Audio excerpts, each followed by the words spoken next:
code, si on voit la majorité de points dessus, c'est l'avantage de nous, les femmes. Donc on ne doit pas enfermer. Il y a des choses, oui, qu'il ne faut pas garder. Dans ce cas, il faut partager pour que les gens lisent et voir ce qu'il y a, ce qui est bon, ce qui n'est pas bon. Mais il ne faut pas se braquer comme ça, dire que le code de la famille veut faire ceci, on n'est pas d'accord, on n'est pas d'accord. Puisque ce n'est pas tout le monde qui a eu l'occasion de le lire. Dans notre constitution, il est dit que le Tchad est un pays laïque.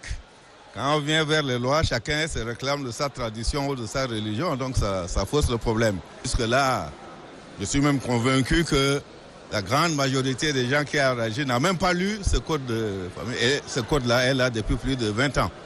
Moi, j'habite au Sénégal, un pays qui est à 95% musulmans. Ça ne les a pas empêchés d'adopter un code de famille. Donc, je ne vois pas pourquoi les Tchadiens doivent soulever des questions qui n'ont rien à voir. Je pense que c'est dû aussi à une sorte d'incompréhension même du texte. Parce que j'ai remarqué qu'il y a des gens qui, rien qu'en entendant le mot code de famille, s'emportent. Parce qu'il y a une amalgame qui est faite entre le code de la famille et certains idéaux qui sont extérieurs à nos mœurs et à nos traditions. On doit avoir un code de famille comme tout État. Sauf qu'il faut réaliser ce code de famille-là, il faut adapter ce code de famille aux réalités de notre pays, aux réalités de nos mœurs et de nos différentes religions. Code de famille, c'est quoi? Code de famille, nous ne sommes pas arrivés à cet stade. Code de famille, là, c'est quelque chose que les gens ont fait depuis, ils ont essayé par l'Assemblée nationale, ils ont essayé par tout le canon. Ça n'a pas marché. Je ne trouve pas vraiment de problème. Le problème, c'est qu'il faut d'abord que les gens relisent ce code.